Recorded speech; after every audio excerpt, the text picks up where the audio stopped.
I just purchased a $200,000 diamond ring using my son's credit card. Are there any complaints from the simple wife? I am so happy to have a doctor as a son. What? A diamond ring? For $200,000? Are you sure you don't mean a $2 toy ring? My, you and your jealousy really has gotten to your head now. Cooper went ahead and gifted me this $200,000 handmade diamond ring. I just went and signed for it, and later on, I'll send you the pictures. So Cooper went and bought that ring for you? That's what I've been saying. All right, let me go take a picture of it right now and send it your way.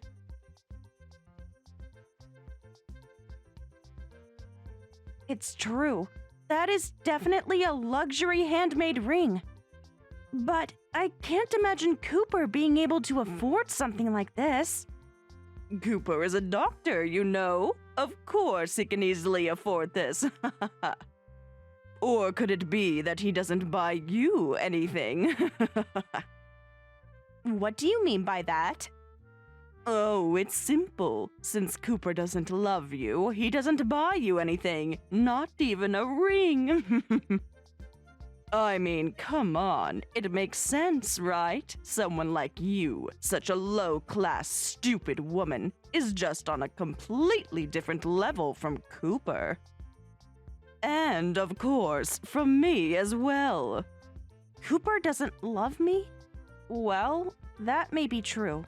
But calling me a low-class, stupid woman, huh? Exactly. You're a low-class, low-income, and uneducated woman. Am I wrong? You and I are fundamentally different kinds of people. It's almost generous of us to have let a woman like you into this family. Look, I get it. You're really proud of the ring, but can we stop this already? No, we can't stop. You see, you're seriously lacking in gratitude towards us. Your family is poor, right? You should be thankful you can even live this life thanks to us. Thanks to you? But Cooper only makes $300 a month. Liar, you ugly woman. You've really lost your mind, haven't you? Not just your appearance, but now your head, too. I guess that's what happens when you're poor. Everyone becomes a liar. I'm telling the truth. I've kept quiet about it until now, but I've been barely supporting him this whole time. However, I'm done with that kind of life, so we'll be getting a divorce soon. After we divorce, you'll have to take care of him, so good luck with that. Oh my goodness, you're scared. I've never seen someone so delusional. Do you need me to take you to the hospital or something? Or, better yet, why not have your dear Dr. Cooper take a look at you?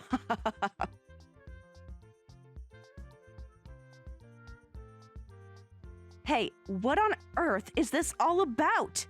Huh? No, wait, you've got it wrong. It's not what you think. Wrong about what? What are you even talking about? Isn't this about the engagement ring? What? Are you saying you sold the engagement ring? Well, yeah, there's this guy I know who's really knowledgeable about these things. He said if I was going to sell it, now's the best time. He mentioned that prices for jewelry like that are really high right now, and there's a chance I could get more than what I originally paid for it.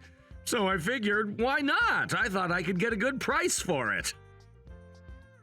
Wait a second, you sold the ring? And not just any ring, my engagement ring?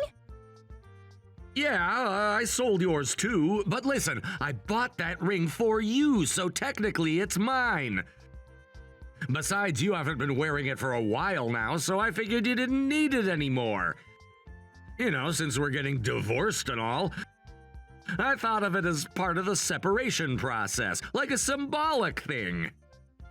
You've got to be kidding me. This isn't about whether I'm wearing it or not. Sewing the engagement ring behind my back? That's beyond messed up. I didn't have much of a choice, okay? I was broke. You, as my wife, should just stay quiet and understand my situation. What the hell did you just say? Dave came by again, pressuring me to pay up. He even said that if I don't settle things soon, you might end up getting hurt too. He was desperate. I was just trying to protect you, that's all. Wow, aren't you clever with your words? So, let me get this straight. You sold the engagement rings to protect me? Exactly! You know how dangerous Dave can be. I was just looking out for you. Right, but who's the one who borrowed money from someone like Dave in the first place? Well, I didn't really have a choice. No other lenders would give me a loan. Dave, on the other hand, doesn't care about credit scores or background checks. Sure, the interest rates are high, but at least he'll lend to anyone. Ah, I see. So you took out a high-interest loan from a dangerous guy just to blow it all on gambling. How admirable. And yet, for some reason, your mother seems to dote on you endlessly despite this kind of behavior. No, it's not like that. My mom doesn't dote on me exactly. She just sees me as a status symbol. To her, I'm just the son of a doctor.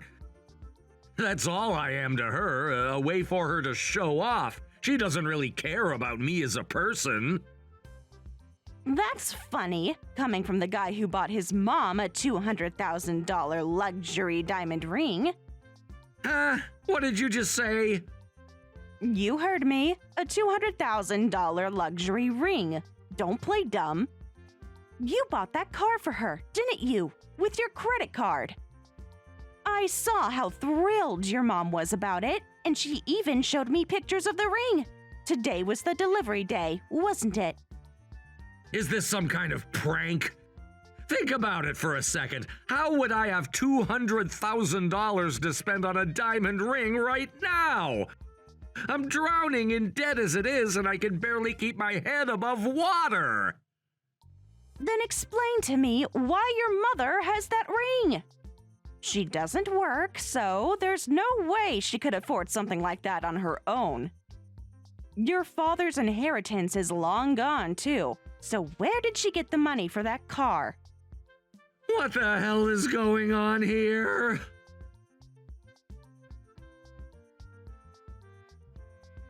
Hey, Mom, I heard you bought a handmade diamond ring and that I bought it for you? Oh, that's right. I forgot to mention it to you. You left your credit card at my place, so I went ahead and used it. What? That diamond ring, I've always wanted it. I'm so happy I finally got my hands on it. Wait a minute, isn't that the $200,000 ring? Of course. I thought I could just tell you later, so I didn't think it was a big deal. But it's no big deal, right? I mean, $200,000 isn't that much, is it? After all, you're a doctor. Well, it's just that... If I had asked you to buy it before, you would have said yes anyway, right?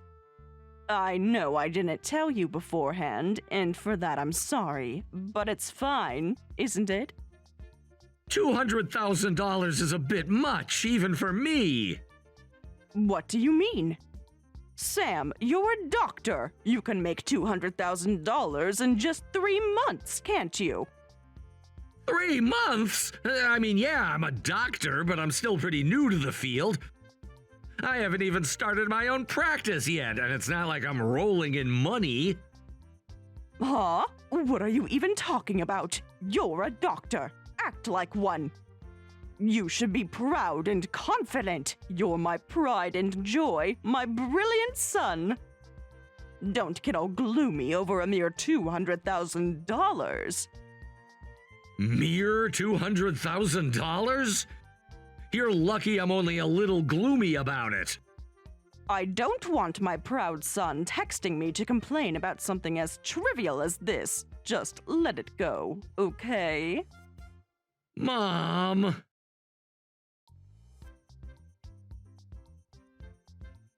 Hey, Hannah, excuse me for a moment. What is it? There are some strange people hanging around outside my house. They're demanding to see Cooper. What? And why exactly aren't you telling me this? Because they can't get in touch with Cooper. What's going on with him these days? Where is he? Who knows? Cooper disappeared in the middle of the night, you know? He packed up and fled. What did you say? He most likely ran away to escape from his creditors. Considering the massive debt he's accumulated, especially after that additional $200,000, he looked completely desperate. There was no way out for him. Massive debt? What are you even talking about? Don't tell me. Did he take on someone else's debt? Did he take over your debt by any chance? This is such a pain to explain. I've already told you before, he's practically unemployed. I've been the one earning the money and covering our living expenses. That's ridiculous. There's no way that's true. Cooper is my son. The idea that he's buried in debt and unemployed is simply impossible. Besides, Cooper graduated from a prestigious medical school and became a doctor. How can you even suggest that he's living such a miserable life? He quit being a doctor a long time ago. Since then, he's just been hopping between part-time jobs. He kept up the appearance of being a doctor only in front of you, his dear mother. He did indeed graduate from medical school. That part's true, but pretending to still be a doctor? Well, that's not as hard as it seems, especially when it comes to keeping up appearances. No, this can't be true. There's no way my son, my Cooper, would do something like that. And what makes you so certain about that? Forgive me for saying this, but you've never really had any social or career accomplishments of your own, right? How dare you say something like that? That's beyond rude. I'll have you know, my parents were highly successful and influential, and my late husband was the CEO of a company. And my son Cooper is a doctor. He worked hard and became a respected doctor. Sure, your parents were great, and your husband may have been a successful CEO, but what about you? What have you accomplished? What? I'm not talking about your family or their achievements. I'm asking about you. What have you personally done? Bragging about your family doesn't do anything to change the reality of your own life, does it? Well, See? You can't think of anything, can you? That's exactly why you've pinned all your hopes and dreams on Cooper. You project all your ideals onto him because you don't have anything of your own. Shut up! You don't know me or my life, so stop acting like you do. I don't need to know much to see the obvious. It's written all over you. But the reality is, Cooper quit being a doctor, threw himself into gambling, and became a full-blown failure. It's time for you to accept that. I refuse to believe that. My Cooper is smart, talented, and a good man. He's an honest, upstanding person, and his patients all admire and respect him. He's a doctor. Then why isn't he answering your calls? Why is he avoiding contact with his own mother? How would I know? He's probably just sleeping, that's all. Sleeping in the middle of the day? It's a weekday after all. Shouldn't a doctor be working? He's probably at the hospital, obviously. Maybe he's in the middle of performing surgery or something. Surgeries can take hours, you know. That's probably why he's not picking up the phone. He's probably doing one of those complex procedures, like heart surgery, maybe one of those bypass operations or something like that. Yes, that's it. He must be in surgery right now, saving someone's life. Is that so? Well, let's hope that's the case. Though, for the record, Cooper isn't a surgeon. Whatever. The point is, there's absolutely no truth to your absurd claims about Cooper being buried in debt. You're just jealous because you're poor. You really need to stop being so envious of us and our success. If you say so, but I think it's time I show you some proof. How about I send you the messages I exchanged with Cooper? You'll see for yourself what's really going on.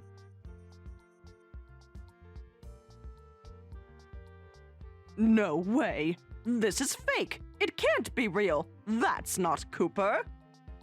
I'm afraid you're mistaken. It is definitely Cooper.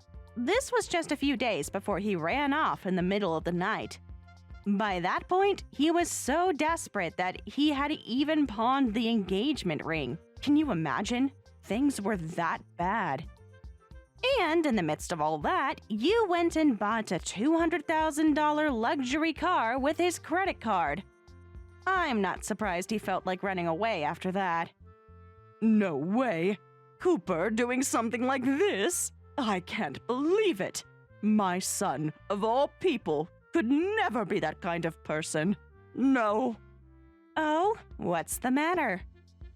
The debt collectors, they're pounding on the door, demanding we bring Cooper out. But he's not here. They won't stop banging. Hannah, where is Cooper right now? Who knows? I certainly don't. Enough of this. You need to bring Cooper back here now. He has to take responsibility for his actions. How could he do this, dragging me into this mess like this? He's an absolute disgrace of a son. You're really quick to abandon him, aren't you? It seems like Cooper was right all along. He told me, you know. He said that you only saw him as a status symbol. I guess he was telling the truth. What? How dare you? Or maybe you should take responsibility. After all, you're the one who let him fall so low. It's partly your fault too, isn't it? Well, you can say whatever you want, but if you're going to start talking about responsibility, then you should acknowledge that you have some responsibility in this too. What? Me? I've done nothing but raise him the best way I could. If he decided to go down this wrong path, that's his fault, not mine. I bear no responsibility. The fact that you can say that so calmly just proves how much you failed as a parent. But hey, why don't you hear it directly from him? I'll have him get in touch with you. Wait, from him? You mean Cooper? Yes! Contact him immediately. Why didn't you just do that from the start? All right. Please hold on for a moment.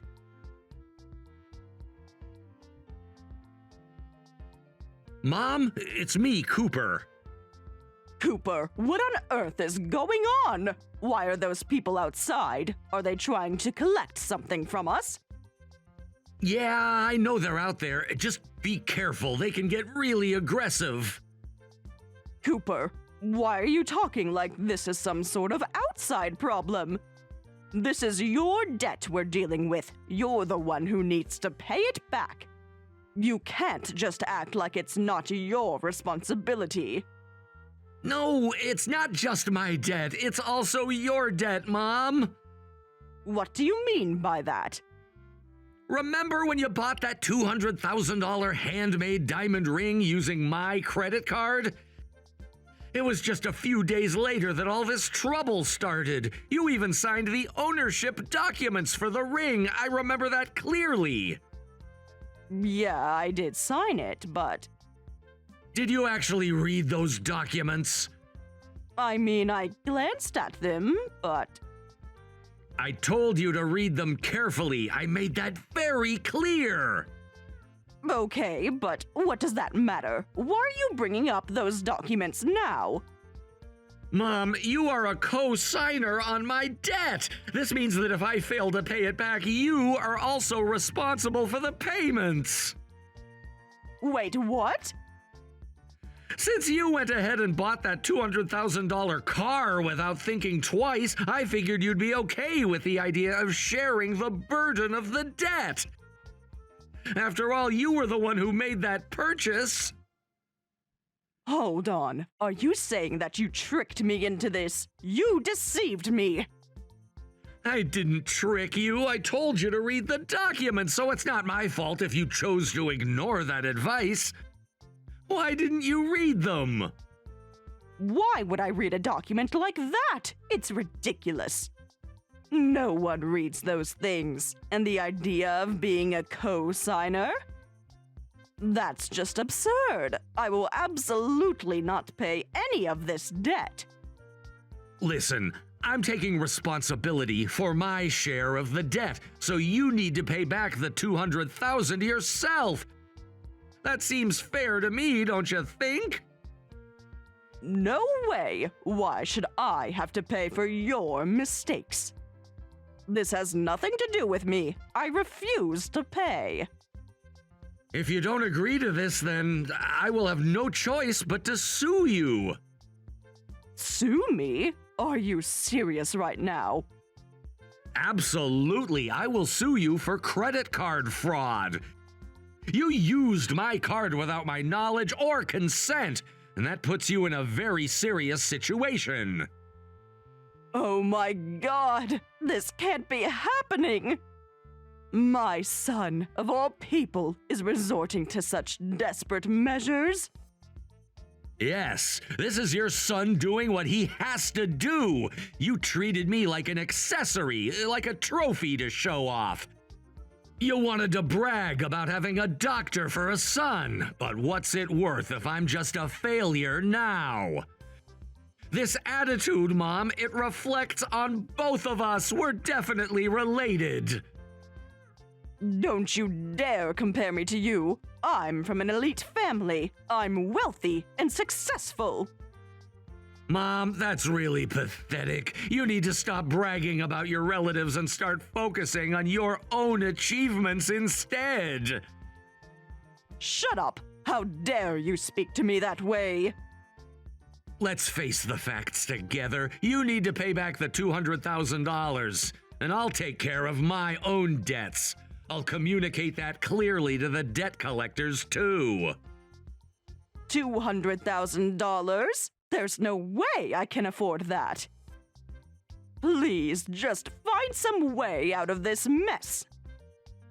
You've already exhausted Dad's inheritance. You should have thought ahead. And if you don't, this is the consequence you face.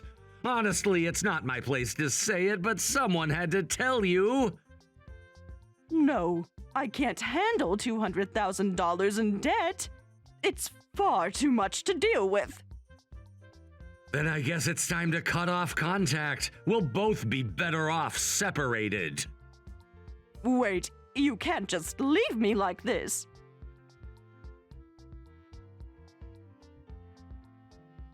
I see. So you hurried to return the ring and ended up getting into a serious accident, breaking your arms in the process.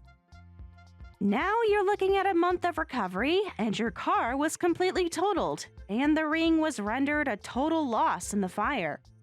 Please help me. Well, that's really the only way to put it, isn't it? But let's be clear. This situation is the result of your own actions. You'll have to figure out how to deal with this yourself. Don't say something so cold. You must have enough income to support Cooper, right? I'm barely getting by. He managed to earn a measly $300 a month from his reselling side hustle, which was helpful. But my income is below average, so I can't provide you with any financial assistance. But paying back $200,000 in debt in this state is absolutely impossible. The car is destroyed, and my assets are gone. I can't live like this. Every day, the debt collectors come knocking, and my only son has vanished. How am I supposed to keep going? It's all right. Cooper will come back here soon enough. What do you mean by that? I contacted Cooper and introduced him to Dave, the debt collector. I decided that Cooper couldn't get away without facing this, and they both might get some legitimate job opportunities. So let's work together to pay off this debt, all right? Wait, are you saying you sold us out to the debt collector? Well, it's a reasonable demand to ask for the money that was lent. You both signed those documents, so it's all in writing. And jobs, they're probably some shady work, right? I don't want anything to do with that. I don't want to work. You're not a child anymore. Haven't you enjoyed living off other people's money for long enough? Maybe it's time you learned what it's like to earn your own. How irresponsible of you! I hear the work can be quite physically demanding, so I hope you give it your all. You traitor! Supporting the debt collector like this? Traitor? That's quite an accusation coming from someone like you. I don't want to hear that from a thief. How can you call me a thief? You know that I've always provided for my family. I didn't choose this situation. It just happened. And now you turn your back on me? Providing for your family? Is that how you see it? By buying a diamond ring worth $200,000 on someone else's credit card? You've been living in denial. How long did you think you could keep this up? You don't understand. I had to show off. I had to maintain appearances. It's what everyone expects of me. And look where that has landed you, on the brink of bankruptcy and facing daily harassment from debt collectors. Is it worth it? Was the status worth ruining your life over? Maybe you don't realize this, but the pressure I faced was immense. I had to keep up the facade, and now it's all come crashing down. Do you have any idea what that's like? I do understand. You put yourself in this position. You're the one who prioritized appearance over reality, and now the consequences are here to stay. Then what am I supposed to do? I can't just roll over and accept this fate. I refuse to let it end like this.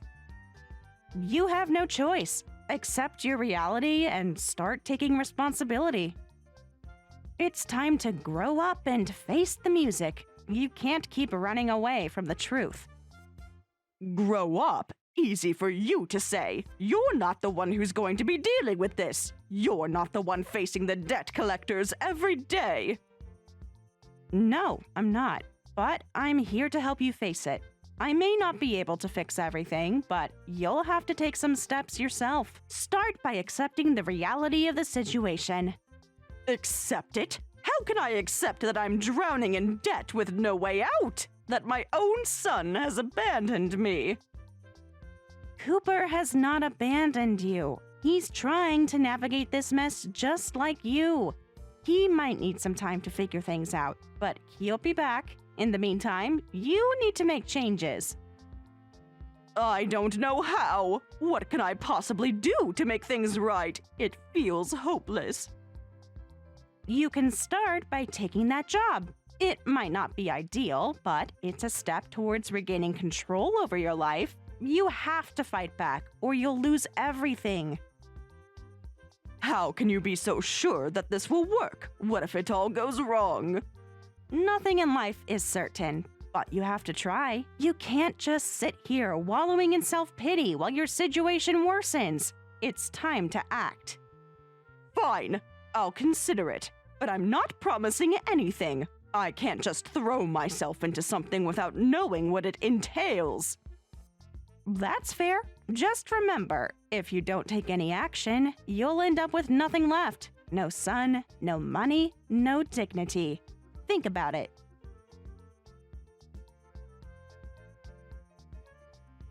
Jen found herself trapped in a grim situation, burdened by an overwhelming debt of $200,000. It was a weight so immense that it consumed her every thought, draining the very essence of her being. The burden was like a thick, suffocating fog that clouded her mind, leaving little room for hope or optimism. After her discharge from the hospital, Jen, along with her son Cooper, was sent to a workplace that had been arranged by a loan shark. This wasn't just any job, it was a cruel lifeline, a reminder that their lives were no longer their own, but pawns in someone else's game. The factory they were sent to was the embodiment of misery, a place where each day felt like an eternity. The factory was a place of relentless noise, the air thick with the sounds of machinery, the clanging of metal, and the hum of workers who shared in their suffering. It wasn't just the physical labor that drained them. It was the overwhelming sense of hopelessness that seemed to hang in the air. The workers moved like zombies, faces etched with exhaustion, their bodies broken by the monotonous demands of their tasks. Jen and Cooper trudged through each day, their faces drawn, their movements stiff and robotic. They were not working in a place of industry. They were trapped in a place of despair, where every minute felt like a lifetime.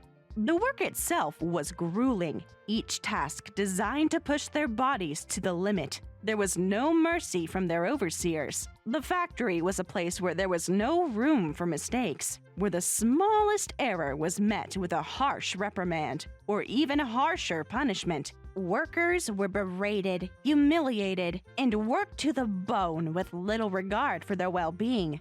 Every mistake was met with the shrill voice of a supervisor who seemed to take pleasure in reminding them of their place in the system. The factory felt like a prison, and Jen could see no way out. She and Cooper were stuck in this cycle, grinding away for a debt that seemed impossible to ever pay off. No matter how much they worked, the looming figure of the loan shark haunted their every waking moment. Each day felt like a repeat to the last. The sounds of the machines, the hum of the assembly lines, and the heavy footfalls of the workers became the soundtrack to their existence. Jen and Cooper worked under the oppressive gaze of their supervisors, their every move scrutinized, their efforts rarely acknowledged. The hours dragged on endlessly, each one longer than the last, and every moment seemed to stretch out indefinitely. The clock on the wall seemed to move in slow motion, as though time itself was mocking them. It wasn't just the grueling work that wore them down. It was the realization that they were stuck in a seemingly endless loop. The weight of the debt, the constant pressure to meet quotas, and the lack of any hope for escape all combined to create a suffocating sense of despair.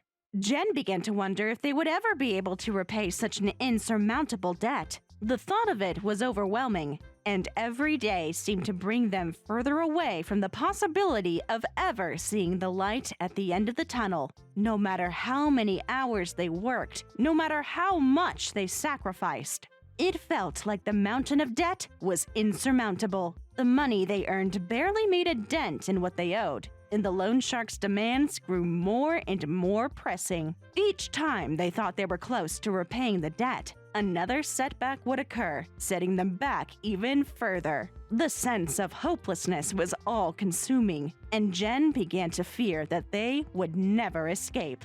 The factory was a place where time moved slowly, but the days seemed to blur together, indistinguishable from one another. It was a place where there was no respite, no relief, no hope. The workers were treated like machines, their bodies pushed beyond their limits, their spirits crushed under the weight of their circumstances. Jen and Cooper felt like they were losing themselves in the monotony, their identities swallowed by the relentless demands of the factory. They were no longer individuals, no longer people with dreams and hopes. They were nothing more than cogs in the machine, their lives dictated by the whims of the loan shark and their employers. It was in the midst of this crushing despair that something unexpected happened. A glimmer of fortune appeared, like a distant star in the night sky, offering a sliver of hope. Cooper, after years of struggle and hardship, found himself on the winning side of life. It started with a stroke of luck, a fluke that seemed almost too good to be true. Cooper had hit the jackpot with horse racing, a stroke of fortune that allowed him to pay off his $200,000 debt in full. It was as though the universe had finally smiled upon him after all the hardship he had endured. The crushing weight of the debt was lifted from his shoulders, and for the first time in years, Cooper felt a sense of freedom. The victory in the race was more than just money. It was the chance to break free from the shackles of their miserable existence. For the first time in a long time, he had a chance to live a life that wasn't dictated by fear and debt. Cooper's newfound financial freedom was like a breath of fresh air, a stark contrast to the suffocating existence Jen and he had been living. With the money he won, Cooper was able to pay off the debt that had haunted them for so long. It must have been an incredible feeling to finally break free from the factory, to walk away from the grueling work in the oppressive environment. The factory had become a symbol of their suffering, a place that had stripped them of their dignity. And now, for Cooper at least, it was a distant memory. He was free, liberated from the very thing that had held them both captive for so long. But while Cooper's fortunes had changed, Jen was left behind, still trapped in the same grim reality. It was almost cruel how quickly fortunes could change. As Cooper celebrated his newfound freedom, Jen remained stuck in the factory, still working day after day to pay off a debt that seemed impossible to overcome. The disparity between their situations was striking. While Cooper was now free, Jen was still shackled by the weight of her past mistakes. It was as if fate had chosen to reward one person while punishing the other. The contrast between their lives must have been painfully obvious to Jen, and she must have struggled to come to terms with it.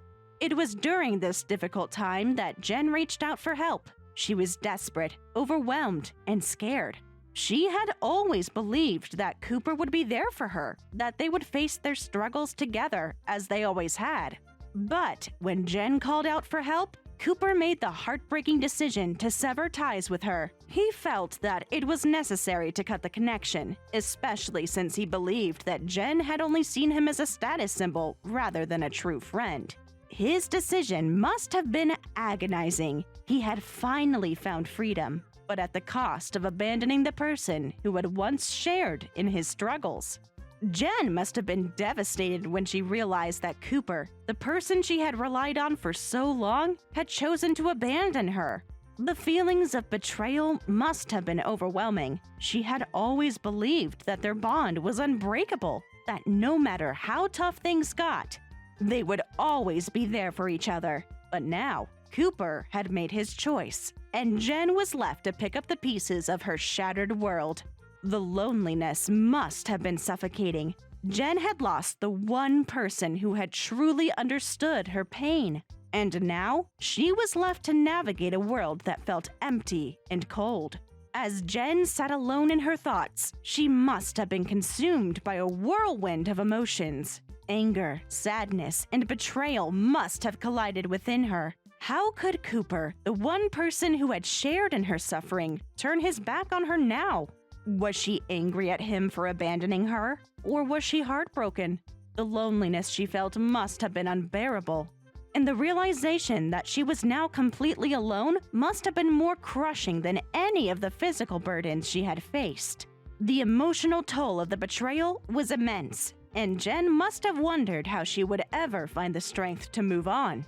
The feelings of betrayal were profound. Jen had always believed that her bond with Cooper was unbreakable, that it could withstand any storm. But in the end, it had shattered under the weight of life's cruel realities. The emotional scars from this betrayal would likely stay with Jen for a long time. As Cooper moved on to a better life, Jen was left to pick up the pieces of her shattered existence.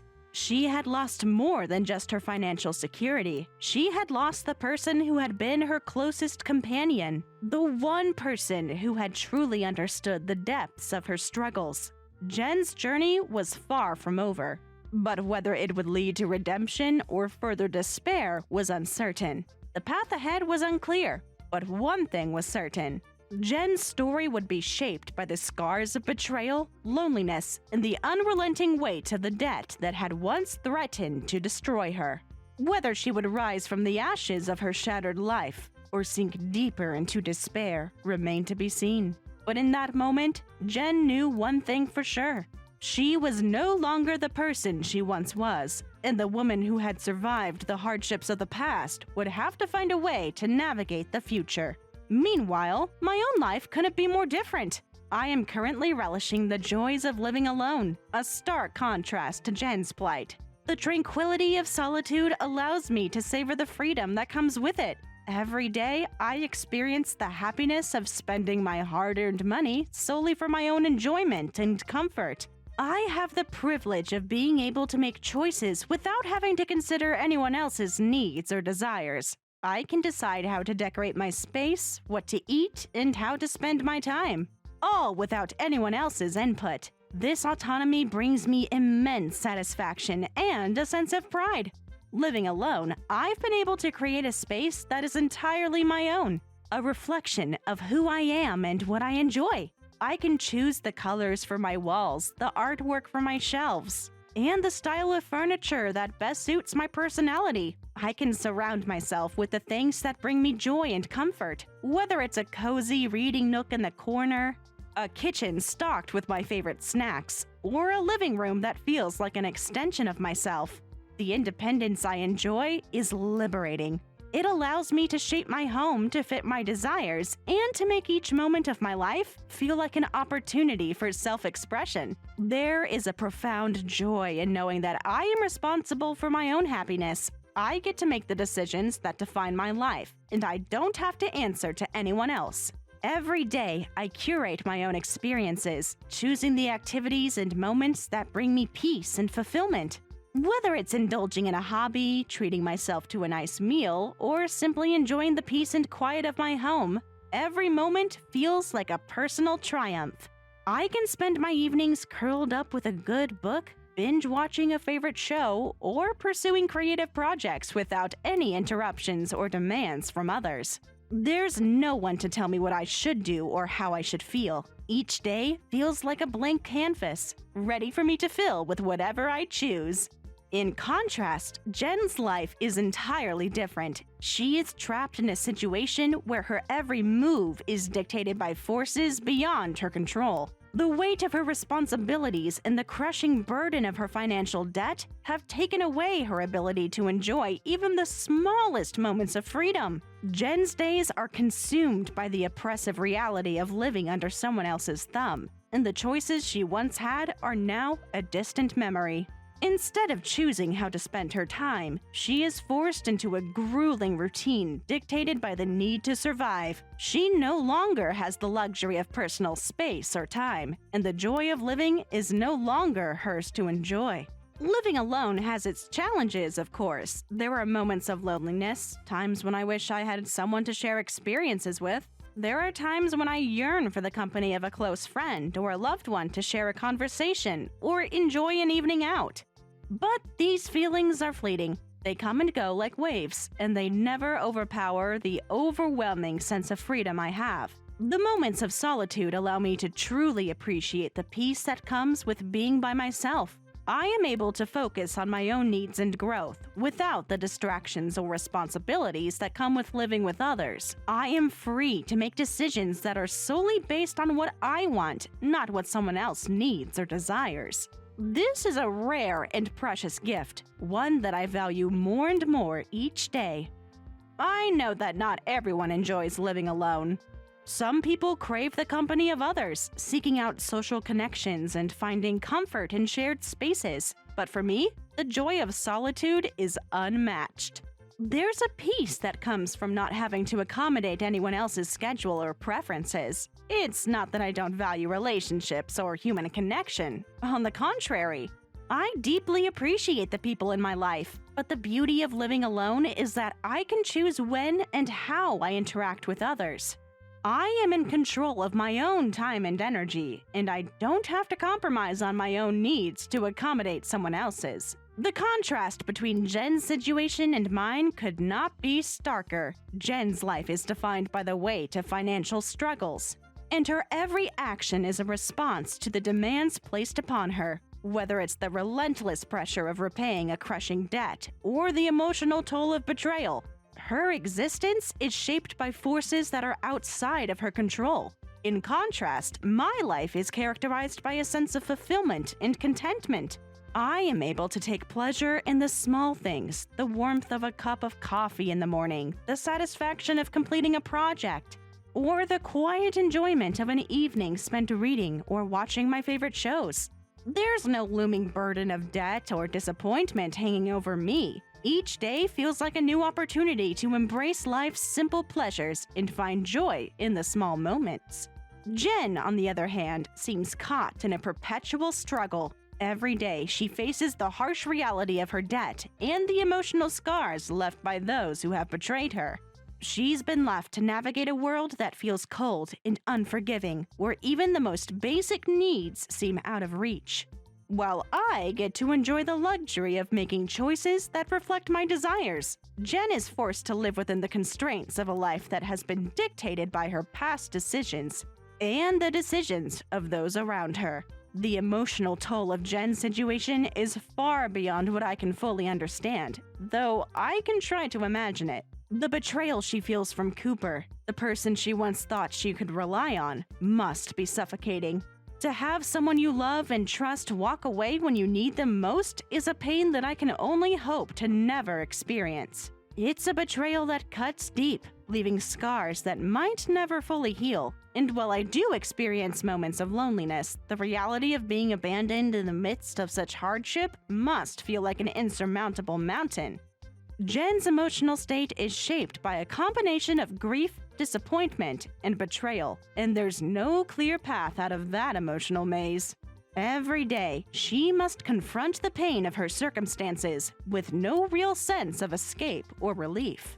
For me, my life feels like a gentle current, moving forward at my own pace. I am in control of my own direction, and I can chart my own course through the world. While there are challenges to face, they are far less intense and less overwhelming than what Jen faces on a daily basis. The challenges I face are of my own making, whether it's deciding how to manage my time, maintaining relationships, or navigating the ups and downs of work and personal goals. They are challenges I feel prepared to tackle, with a sense of agency and control over my decisions. But even as I enjoy the tranquility of my life, I cannot help but think about Jen and the immense burden she carries. I wonder if she will ever find a way out of the darkness that has consumed her, or if she will be trapped in her current circumstances forever. It's hard to imagine what it must be like to feel so powerless, to be so weighed down by circumstances that you can't control. Jen's life serves as a stark reminder of how quickly things can spiral out of control and how unpredictable life can be. The choices we make and the paths we walk can lead us down vastly different roads. For Jen, it seems as though the road ahead is filled with obstacles that seem insurmountable. While for me, the road feels wide open, filled with possibilities. In reflecting on both Jen's plight and my own, it becomes clear that life can take many different paths. While Jen is ensnared in a web of debt and betrayal, I am reveling in the freedom of solitude. The contrast between our experiences highlights the unpredictable nature of life and the different outcomes that can result from the choices we make and the circumstances we find ourselves in.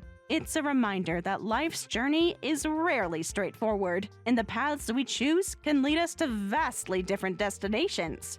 It's also a reminder of the power of choice. While Jen's life is defined by circumstances she couldn't control, I have been fortunate enough to carve out a life that reflects my values and desires. The freedom to choose is a privilege, one that I don't take lightly. I recognize that my independence and the life I lead are not guaranteed for everyone, and that many people, like Jen, find themselves trapped by circumstances that feel beyond their control. Ultimately, the journey through life is shaped by the choices we make, the paths we choose, and the people we surround ourselves with. Jen's story serves as a cautionary tale, a reminder of the fragility of life and how quickly things can change. For me, it's a reminder to appreciate the freedom I have and to not take it for granted. Life can be unpredictable, and the experiences we go through are often shaped by forces outside our control. But in the end, it's how we respond to those challenges and how we navigate the twists and turns of life that defines us. As I reflect on the contrast between my life and Jen's, I am filled with a sense of gratitude for the autonomy I have and the opportunities that lie ahead. But I also carry with me a sense of empathy for Jen, knowing that life is not always fair, and that we are all at the mercy of circumstances that we cannot always control. The paths we walk may diverge, but the experiences we share as human beings can help us connect and understand one another in ways that transcend the boundaries of our individual lives.